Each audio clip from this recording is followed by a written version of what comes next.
guys. So in total, The Undertaker has had 27 WrestleMania matches, rating from really, really good to horrendously bad. And today I'm going to rank them all from 27 all the way down to 1, worst to best. And I hope you enjoyed this journey. And let me know if I get it wrong, and let me know what your favorite Taker streak matches. I'm of course referring to the streak matches at WrestleMania, not just Undertaker matches.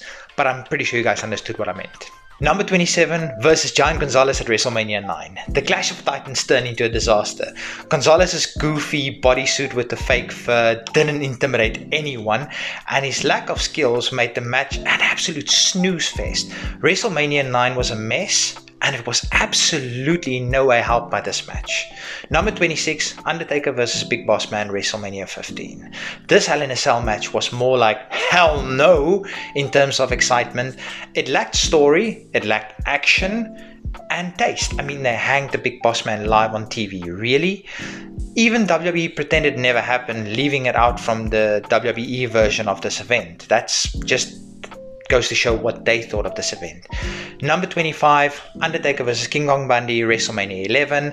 WrestleMania 11 was already a stinker, and this match didn't help at all. Bundy's matches were becoming unbearable by 1995, and facing The Undertaker didn't magically improve things at all. You'd get more entertainment from watching paint dry, to be perfectly honest. Number 24, I believe we are now. Number 24 was Undertaker vs Jimmy Snuka at WrestleMania 7. This match was more of a formality than any form of competition. Snuka wasn't doing much at the time, so he served as more like a sacrificial lamb for The Undertaker's rising star. Historically significant, sure. Exciting, not so much. At least it didn't waste too much time because it was a fairly short match.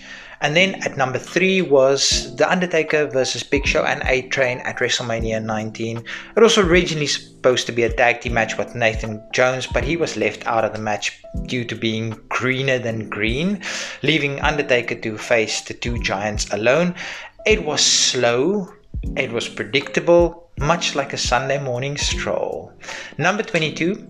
Undertaker vs Jake the Snake Roberts at WrestleMania 8. Now don't get me wrong, I love Jake the Snake Roberts, but facing off against a dwindling Snake, Undertaker's victory was pretty much a certainty, just like sunrise in the mornings. It did the job, but it wasn't exactly a thrill ride. Number, I believe this is 21, if I get the numbering wrong, so be it, is Psycho vs Psycho Sid at WrestleMania 13. Undertaker's first WrestleMania main event was like a sandwich made with stale bread. Sid lacked any kind of chemistry to make fans pop and hungry for more excitement. Number 20, I believe this is Undertaker vs John Cena at WrestleMania 34. A match that was teased for months finally happened, but it lasted as long as a commercial break. It left fans feeling like they'd order a steak and got a salad instead. Undertaker said he was prepared to go in a long match. He prepared months for this match, but it wasn't to be. Number 19, Undertaker vs Kane, WrestleMania 20, their second encounter. The Brothers of Destruction collided in a match more about nostalgia than action. While the build-up was fantastic, the wrestling was just average, leaving fans to reminisce rather than to rave. Number 18, I believe this is 18. And if I get the numbers wrong, so be it. Undertaker vs Roman Reigns, Mania 33. Reigns tried to claim the yard, but was left feeling more like a graveyard. Undertaker's physical condition made it tough to watch, and even Reigns couldn't resurrect the excitement at all. Next, I'm just going to put the numbers on the screen somewhere. Next was Undertaker vs Diesel at Mania 12. Diesel's last hurrah in WWE saw him square off against The Undertaker in a unexpectedly, should I say, solid match. Despite both men being big men, they still delivered a standout match amongst Undertaker's 90s WrestleMania matches. Next is Undertaker vs Mark Henry, WrestleMania 22. Mark Henry aimed to bury Undertaker's streak, but the match buried itself in mediocrity. Despite the casket stipulation adding intrigue, the lackluster performance failed to elevate the event at all. Next is where the streak ended. Brock Lesnar vs Undertaker, WrestleMania 30. The Clash of Titans turned into a catastrophe when Undertaker suffered a concussion early on. Despite the history, the match fell flat, culminating in a shocking finish, leaving fans wondering if the streak ending was planned or by accident. Next is Undertaker vs Shane McMahon, WrestleMania 32.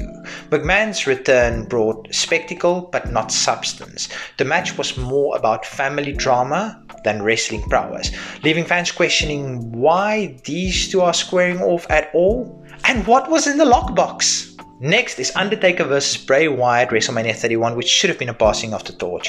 After losing the streak to Lesnar, Undertaker faced Bray Wyatt, who was creatively damaged at this point. It was a step up, but still felt more like a Monday Night Raw segment than a WrestleMania showdown between these two mythical characters. Next was the first encounter between Undertaker and Kane at WrestleMania 15.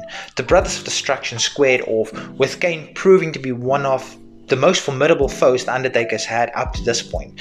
This match was basically like a horror movie coming to life, giving fans a memorable clash despite its flaws.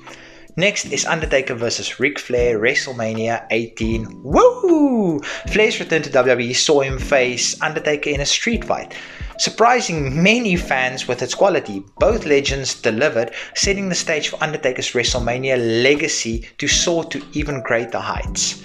Next is Undertaker vs Randy Orton at WrestleMania 21. Orton aimed to end the dead man streak, and he nearly succeeded, showcasing his potential as a main event star.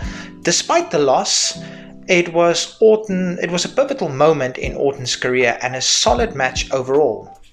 Next is one of my personal favorite matches, but there are some that's better.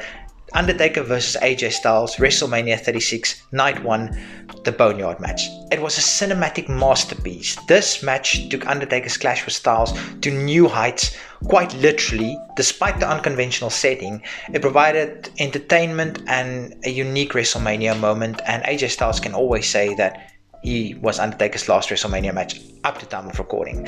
Next, Undertaker vs Triple H, WrestleMania 17 or X7. Two of the icons of the Attitude Era clashed in an absolute stunner of a match. Now, this match was helped with this being probably the best pay-per-view in wrestling history, not just WrestleMania. It is undisputed the best WrestleMania there has ever been, and possibly the best wrestling pay-per-view in my humble opinion. Next is Undertaker vs Batista, WrestleMania 23. This was Undertaker's long-awaited return to the main event scene, and it resulted in a hard-hitting showdown with Batista. Despite not being in the main event, they delivered an absolute barn burner that solidified Batista as a top star. Next is Undertaker vs CM Punk at WrestleMania 29. Punk's beef with the Dead Man was fueled by Paul Bearer's death, adding an emotional depth to their clash. While Punk carried much of the match, it was still a very standout match, marking a strong Mania moment for both of these wrestlers. Next is Undertaker vs Triple H, WrestleMania 27, 10 years after their first encounter. This felt like it was a big rematch, and it almost felt like Undertaker and Triple H both felt like they had something to prove in this match, which turned into a fantastic match with both these guys feeling like they have something to prove. Then we have Undertaker vs Edge, WrestleMania 24. Edge's manipulation and shenanigans couldn't stop Undertaker from claiming the world title in this intense showdown. It had sort of a big fight feel and a very captivating storyline. This match proved to be a masterclass, and it was a WrestleMania moment. Next is Undertaker vs Triple H, WrestleMania 28, End of an Era. That was at least the dubbed title. This match was a showdown that saw Undertaker and Triple H battle inside a Hell in a Cell match, or in a Hell in a Cell stipulation, with Shawn Michaels as special guest referee. Despite all three men's advancing age and advancing careers, they told a story that could only be surpassed by two Undertaker WrestleMania matches. Second is Undertaker vs Shawn Michaels, WrestleMania 26. This is a highly anticipated match simply because of WrestleMania 25 and the moment that WrestleMania 25 was. This was streak versus career, and this was everything for Shawn Michaels trying to redeem himself, but unfortunately it wasn't to be. and this match directly came from number 1, and everybody knew this was going to be number 1, WrestleMania 25, Undertaker versus Shawn Michaels, widely regarded as one of the greatest matches in wrestling history. The first encounter between Undertaker and Shawn at WrestleMania 25 was an absolute masterpiece, with flawless storytelling and unforgettable entrances and exceptional in-ring action. This match set the standard for WrestleMania classics and remains unparalleled in its brilliance. What did you guys think of my list? Did I get it wrong? What would your rating or ranking be for all Undertaker WrestleMania streak matches 27 through to 1? Let me know in the comment section. Until next time, peace.